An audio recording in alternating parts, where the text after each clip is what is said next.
My fourth death experience was an interesting time for me, and it took me a lot of time to process, so I haven't really spoken much about it. That particular time frame, I was having some issues with autonomic nervous system where I would glitch or I'd literally freeze up for a minute or I couldn't swallow.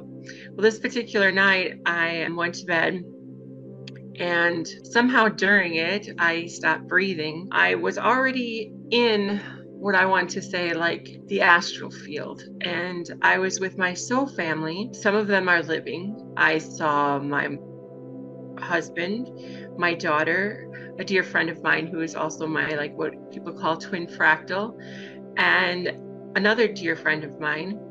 And then I saw like hundreds, if not thousands, of beings behind them, but energetically I wasn't connected to them to like see who they are in this world or even if they were in this world. And what happened was my body went into distress and I wasn't able to breathe. And the being who is my friend said, if you want that body, you need to get in it now. And so there was this whole conversation going on while I am trying to physically re-enter my body.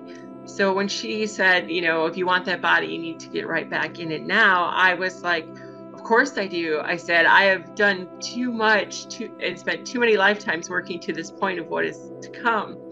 And so I was like, get me right back in there. I want to see this, you know, which is different because I've had 3 other NDEs, as I mentioned. And my first one, I fought not to get back in my body. I'm like, no, you can't make me, right?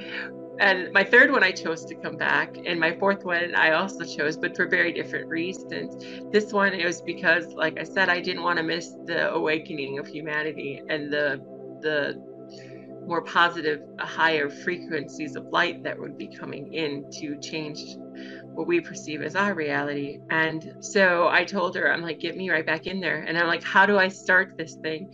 I literally said, how do I, you know, I called it a vehicle as far as my body.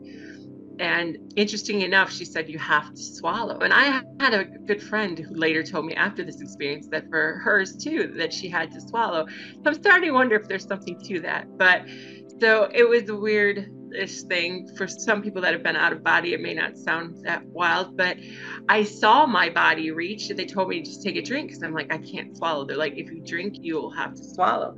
So I did. And in that particular thing, what happened was as soon as I swallowed, I took this huge gasp of air, like the, you know, and as soon as I did that, it was like a horse kicked me in the chest. I mean, it was that painful. It was like this huge slam against my chest as my heart started to beat again. And then they're like, you need to do a systems check. And I'm like, what? And they're like, focus on if you can move the rest of your body or if you feel it. And I'm like, I don't feel anything. They're like, well, start at your feet, focus. And as soon as I did, I felt it, this energy move fully up through my feet all the way to my head. But it was like if your hand was asleep times like thousands. It hurt more than childbirth, more than anything else I can remember, as literally my nervous system came online. And it was so painful only for a few seconds. And then I was like, all of a sudden I was fully in my body, but I think I like shook for like 20 minutes. It felt like I'm a medical assistant and I worked in urgent care and various other platforms in the medical field. It felt like all the symptoms of shock. My body was in shock. It was shaking for at least 20 minutes that I recall. And it took me a long time to integrate and realize what happened to me. The interesting part that validates it, because at first you're like, what was that? Was that some crazy thing? What happened to me? Even though I've had these other experiences, they were nothing like this. But a gentleman that is my twin fractal contacted me the very next day and he's like, what happened to you last night? I had my fourth near-death experience that was a shared death experience with some of my family and friends that are actually living form. What happened was when I became aware, I was already in what I call like the quantum space. I do a lot of work there during the evenings. I'm there with members of my soul group or helping others or getting intuitive guidance. Well, I was in this state. It's like a white plane. It's light, it's bright, it's slightly almost what you want to say foggy. there's like a fog overlay. And I was there with the being that I know in this life, the higher selves, might say, of my middle daughter, what some might call a soulmate, who a twin fractal of the light that is me, and my girlfriend that I had met when I moved here. But then there were many other light beings that I would say and was given the understanding were my soul family. Soul family is like all the people that you have had many lives with, that you tend to work well with and accomplish whatever goals you set in a life plan. And I could tell that their energy was there, and I could see them almost like see-through, semi-transparent forms. They looked humanoid, but they were like transparent. And there was just, I could say, almost thousands of them behind these four that I know in this lifetime. And I think it was like their higher self. They looked how they would look in perfect form. Standing in front of me was my twin fractal. My daughter and my husband were to the left. And then the woman that is a friend of mine that I know was standing to the right. My twin fractal and her seemed more in charge. Those were the only ones that I was telepathically communicating with, in a sense. And he was asking me, well, what did you do? Why is your body in distress? He's like, and then my twin fractal, he had a very authoritative kind of demeanor, and he was talking with me about how this transpired. And we had this conversation because I had commented on a meme on Facebook of lame ways we died, and how like we'd go the next time. Well, I said I didn't want to go like the passenger screaming in Grandpa's car. I wanted to go like him in his sleep. And that's literally what had happened to me. I'd gone to bed feeling just fine. I had, during the week prior, some autonomic nervous system issues where I was having trouble swallowing, or I'd literally freeze and not be able to move for a moment. Well, what happened is my body literally stopped breathing, and so my functions had stopped, and they had realized my body was in distress. And my friend, my girlfriend, she was like, if you want that body, you need to get in it right now. And I'm like, how do I do that? I don't know how. I don't remember. And she's like, you need to swallow. As far as, that was how to restart my body. She's like, you need to swallow. So I saw my body literally reach and take a sip of water. And when I did, I took this huge gasp of air in, and then it felt like I got kicked in the chest by a horse. It was like a huge slam in my chest as my heart restarted. And then I'm like, they're like, you need to do a systems check. Everything referred to my body as a vehicle. I even called it that in one of the comments I made to them.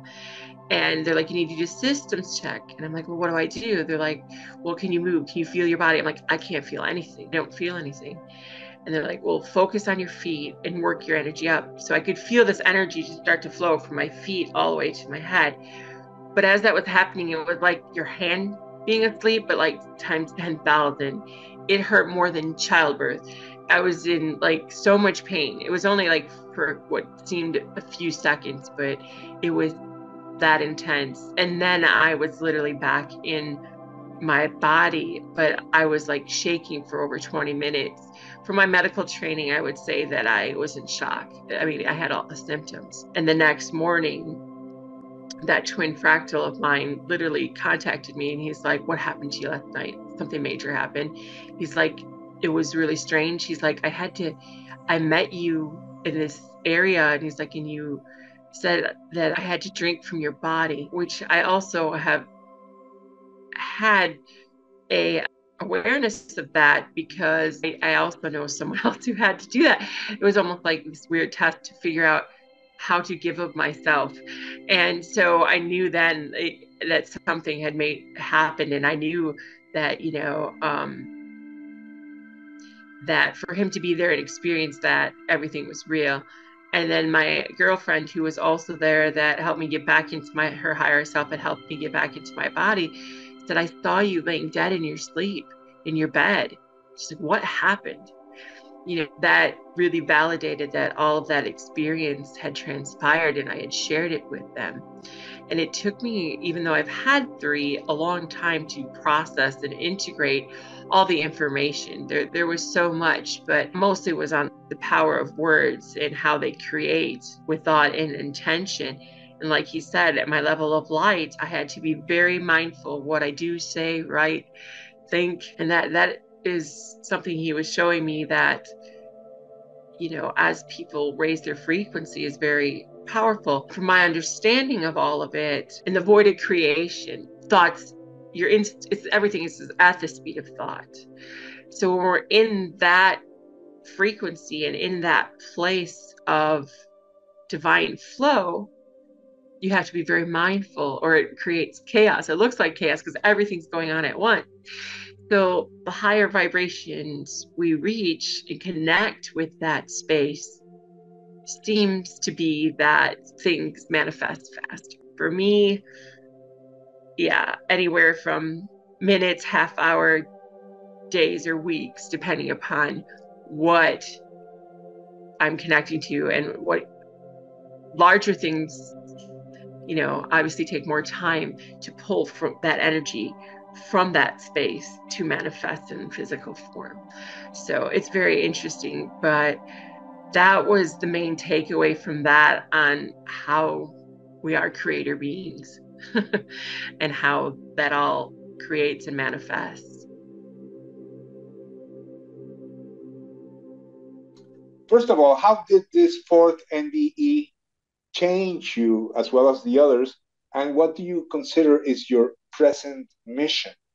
After this fourth NDE, I took a long time from speaking about different things and to integrate. But part of that experiences and the ones prior to it showed me speaking my truth in front of people and helping bring that awareness of consciousness. So I went on to have my Reiki attunements, and that fully opened up and brought back strength in a lot of my clair and psychic abilities, shamanic healing, and my ability to go to the quantum space and even open vortexes and heal them. So I am of the understanding that I brought higher frequencies back with me, and higher aspects, I should say,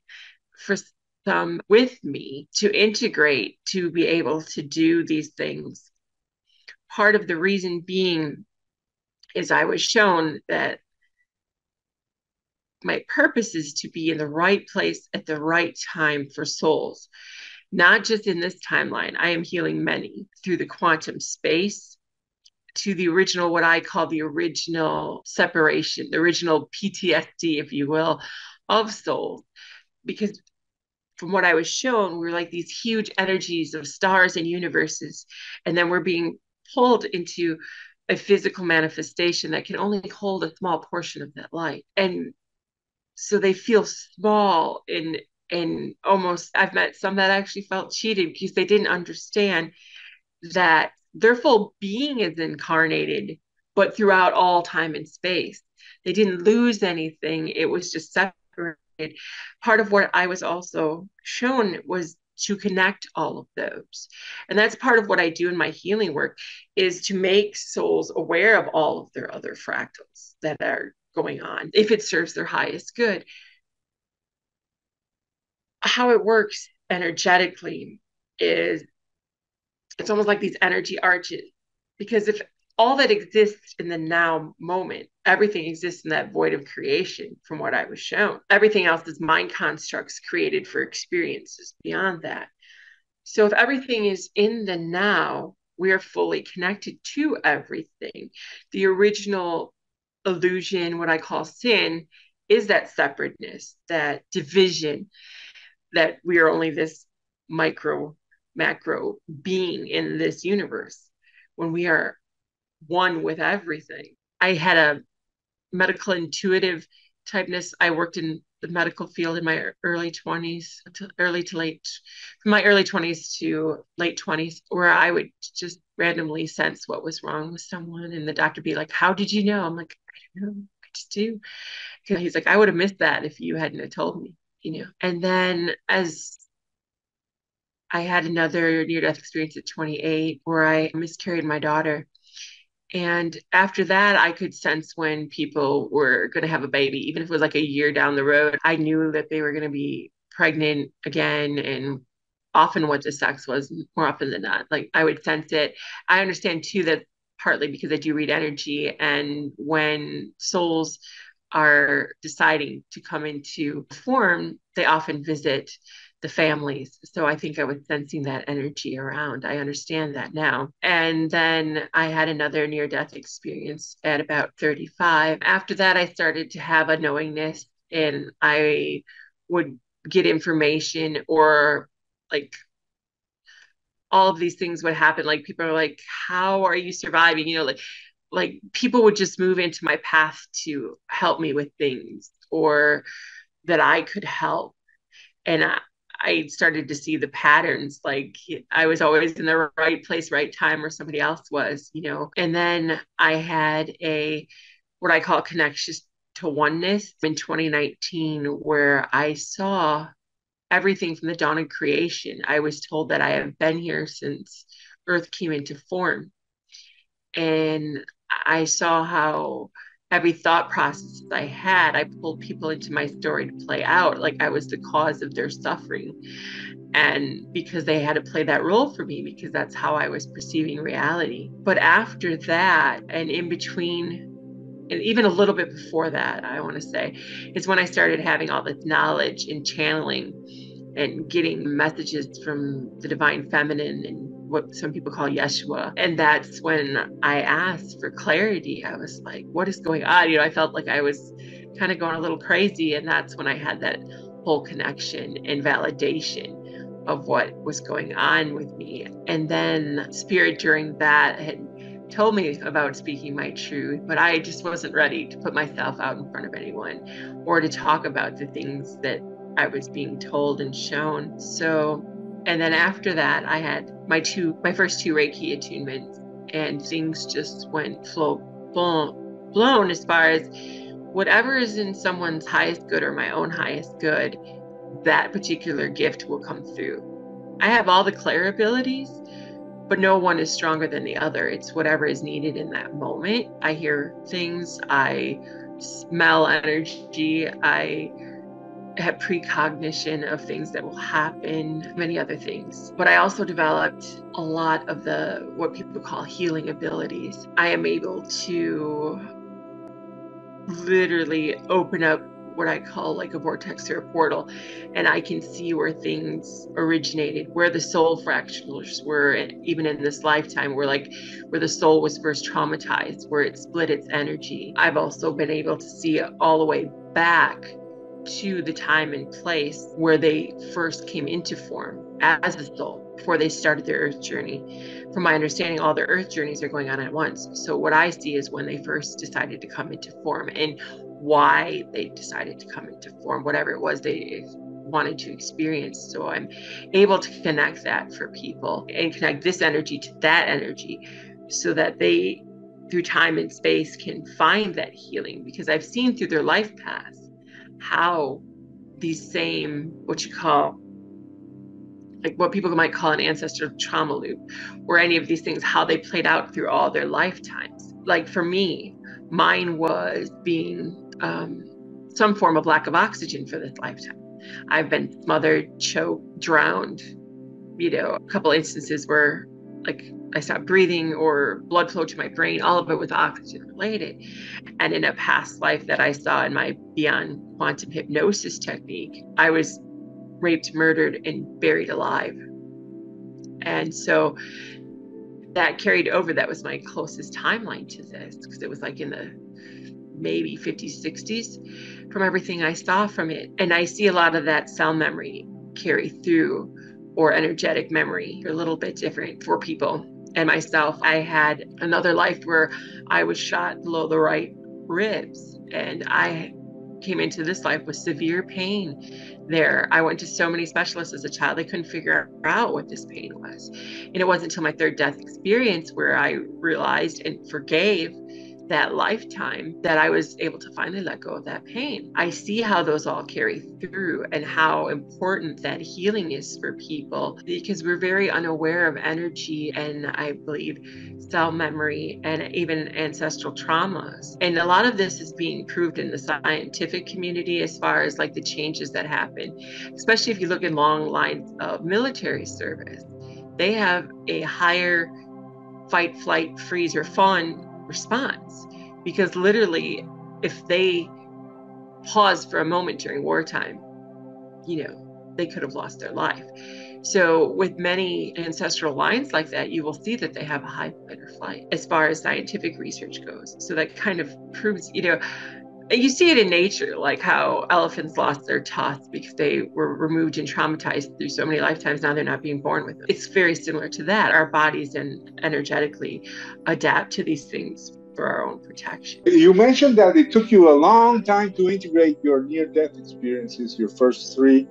And I think that for a lot of people, integrating a near-death experience can be really hard. I've also noticed that most people spend years before they actually tell the world what happened to them. I've noticed also that people, they could have had this experience in the 80s, in the 90s, maybe in the early 2000s, and now is when they're opening up and saying what happened to them. I was talking to several people, including Raymond O'Brien, who is NDE counselor, and he tells me that a lot of people never mention it. They probably had a scary NDE, or it simply was too much to handle, and they end up being confused. Maybe the doctors don't know what happened, so they are misunderstood. And what do you think about that, and about the fact that there is a gap in medical care for NDEers? Can you mention that, please? Oh yeah, that's part of what I work on. NDE reintegration. That's something I work with and help guide people with, if possible. There's a lot to reintegrating that understanding, much less those energy frequencies. From my understanding and different experiences, there is an understanding gap and a judgment sometimes. Often people with gifts or that come back different are told maybe they had brain damage, or maybe they developed a psychosis. And my whole thing with that, and my understanding of that from a spiritual and shamanic perspective, is that it's an integration of energy, and not everyone can fully integrate or understand. If you don't have that understanding and that healing, it is very hard to integrate these understandings. That's why I think Spirit wanted me and others probably to be speaking out about these things, because the more that awareness is out there, I think the more that it helps those of us having these experiences to know that we're not alone, that others are going through that, or that others have made it through that integration process, and how that looks. We're always healing and growing. I don't feel that anyone can fully say, I'm healed and I know everything. Can't know everything in human form, but we can have a basic understanding that helps us navigate being a physical body, but experiencing the spiritual realms. I am a huge proponent on learning the difference between a mental health emergency and a spiritual emergency, because they do look similar in some aspects and not in others. If I had my way, and I'm being told this is coming to light, that some schools are requiring in those fields of medicine and psychology to study near-death experiences as coursework. So if they run into people who have had these type of experiences, they will have a better understanding how to deal and help them heal or progress through what type of help they need, rather than automatically dismissing it as a mental health issue. From things that I've experienced, I've had mental health evaluations even for the jobs that I have done. And I always found it interesting, because I was diagnosed perfectly sane in case anybody cares about that, but just being stressed. This was after my first NDE.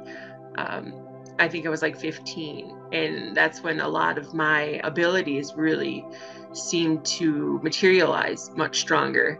And I think it created a lot of stress because I could sense things and I knew things that were coming. So like when people would tell me something or they were doing something, I knew they weren't being authentic with me. And it just became very stressful because I was so attached to that. I was taking it so personally. I think we're so empathic when we come back from these experiences that we take all this energy into ourselves, and we're easily influenced or pulled into other stories, and we take everything as a personal affront, maybe even, that we attach to it so hard that it becomes traumatic. And once I had that awareness, I was able to look at things through like a 360 view. It was no longer about me. It was about their own state of healing and understanding within them. So I didn't attach to what people call mirroring at me, what they were reflecting back at me emotionally. Often when people, from my experiences, often when they're like accusing you of something or saying, well, you think I that and you think I did this, it's often because that's what they're seeing or have experienced, or it's something within themselves that like, I would react this way. So why are you being so nice about it? What's your motive? That type of thing. So a lot of it takes time. I also found that when you are such a high frequency of light, when you come back, if you had that type of experience where you connected with source, I mean, I'm not sure all NDEs have gone that deep in certain aspects where they carry that. But for me, it was very confusing because I came from such a state of unconditional love. And then those around me didn't appear to carry that same ideas or principles or morals even. So I found that with that high frequency of light, you attract both those like you and those who want that light or are attracted to it. Like they want to understand it.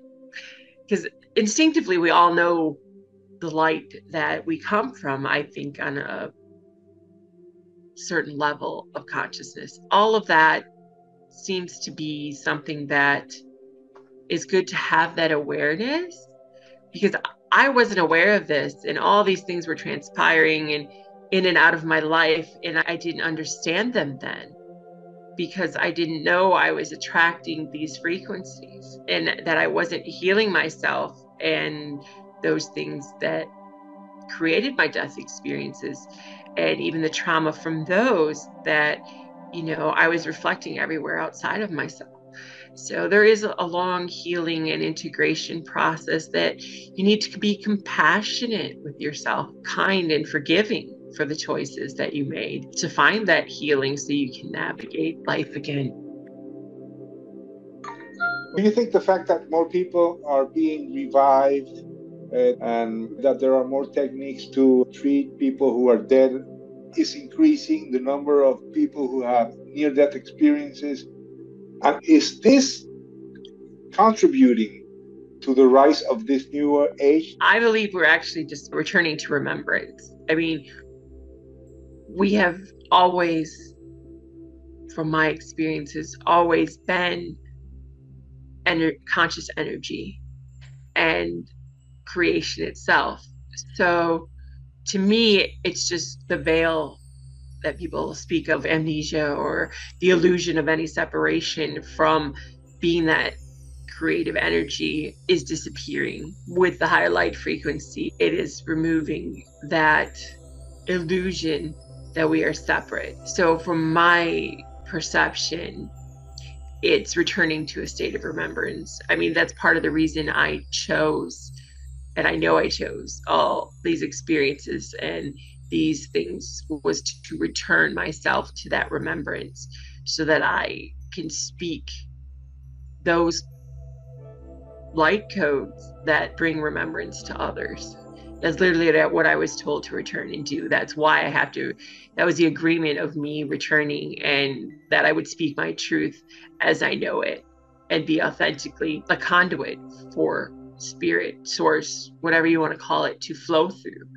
That's why I always say whatever is for your highest good is what will happen during like a healing session or anything. Because to me, this physical body is just a divine antenna for source to experience physical, to create and be within its own stories, its own thoughts. So I don't see it as like this evolution of being. Because we were once all of this. We chose to forget to experience. So to me, it's just a return. There is an evolution in society because, as we mentioned before, Yes, this, we would have been burned alive. Do you have a final message for people who are right now facing a terminal disease, or a loved one is about to die or recently died, or who fear death? What can you tell people about death? Because some people say death does not exist, but it does exist. The only thing is that it's not the end, but it does exist. It could be, it's a transition or something. From my experiences, we may leave this physical form, but our consciousness, our personalities, those carry on into other levels of existence and experience. The reason I find that the body and the mind grieves so much, the physical body has its own consciousness and its own memory, and it will grieve that physical touch, that voice, those physical experiences with another being. And even as a near-death experiencer, knowing that we are eternal, just not in physical form, I still have to allow that process of my body and my experience to grieve. But we are never apart from our loved ones. My mother and my ancestors communicate all the time. They often say, it's the deep grief and sadness or unresolved things that kind of keep them from as direct communication until, the person who has suffered that loss starts to heal, because they don't want to further any sadness or grief. Because I know, like with my mother, she could communicate with my daughter, because my daughter didn't really have a long time where she knew her in the physical form. So she didn't have that same deep level of grief that I did. So my mother would always give her messages because she couldn't reach me, because I would have many in the dream space or the astral or different experiences with my mother there, but I would wake up and realize she was gone again, and it was just it was like reliving it over again. So it took me a long time until these past few years to be able to communicate with her directly, and she passed in 2004. So just be patient with yourself as far as if you're looking to have some sign or communication with a loved one that has crossed. Synchronicity is the hugest way that spirit comes through at first. Things you've asked for, or you can even ask for a sign, and they will do their best to give it to you. Some people worry that you're holding your loved one back, or connecting with them is slowing their progress as a spirit or soul. Personally, that's not my experience, nor the message from my mom or any spirits I've contacted, because in spirit form, we can be anywhere at the speed of thought, anywhere and everywhere. So you're not keeping them from anything that they're supposed to be doing. Consciousness is everywhere, because I know that holds some people back. So if that resonates with you, try to connect. That's the main thing: the willingness, the belief that you can, and the knowing that they're there and they want that connection with you. Anywhere from like a song coming on the radio when you're thinking of them or not thinking of them, or on their special birthday, run into like a cake at the bakery that was their favorite and it's the only cake left. I mean, people rule out these things and they don't realize those are all fine. My mother, when I first moved here, she kept sending cardinals or hummingbirds that would those were her two favorite, right? Well, hummingbirds acting this unusual should have been a clue, right? They would literally fly and just sit in your face or sit on you. Or thousands of them literally appeared in my tree, of hummingbirds. I mean, that's unusual. All of these things, that are their way of saying they're close, there with you always. My mom said she never left me. In fact, my mother has said that she chose to pass at 61, literally so she could be there for me and help me more on this spiritual journey and the healing for our ancestral line than she could in a physical form. She even said she chose cancer just so we would have a long enough time to say goodbye and come to grips with her leaving, so it wasn't such a shock on our soul. That was a loving choice for her as a soul and planning her incarnation. So there's so much to it, but give yourself the time to mourn that physical aspect, because they're in a different form. You'll hear their thoughts or their voice. For me, I smell my mom's energy, so does my family. They'll know when she's around because it smells like her perfume. And the longer she's been there, her scent has changed, but we still know it's her. Things like that, or like memories that pop in your head, songs on the radio. All of those are signs. Some people like to get coins or leave coins, or a weird unknown call on your telephone that doesn't relate to any number. So often we are dismissive of the little miracles, and spirit's always in my background yelling at me like, that was me, I was trying to get a hold of her. All of these things that we just dismiss. Just be mindful. Watch what's going on around you. There's messages everywhere from spirit or your loved ones.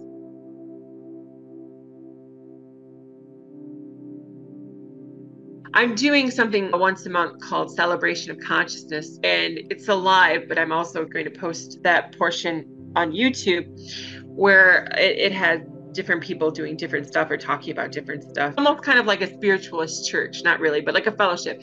Like you all get together and you rejoice in spirit of consciousness. I'll send you the thing once I get it going, or if you even want to be one of the, what I was trying to do is create, I've had spirit side for a long time, but spirit has told me to create this consciousness community where, once a month that, different ones of us all get together and we host this thing, of, like somebody who, let's say it'll start with somebody who like sings or plays an instrument or something. Okay. And then somebody giving like their message for the week, and then several speakers. Somebody else.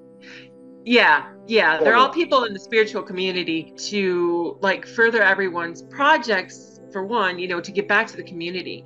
It's about giving back. I don't always have the words others use. Other people have given me the right words for some of my experiences or what they were, but this is all from me. Nothing I've read, nothing I've studied. These are my experiences, and that's all I can tell you, because that is my truth.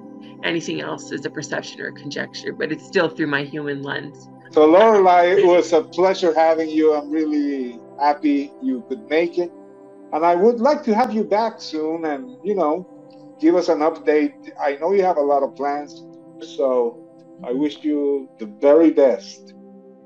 Thank you so much for having me, and I love speaking with you today and hearing your wisdom as well. So thank you. Thank you.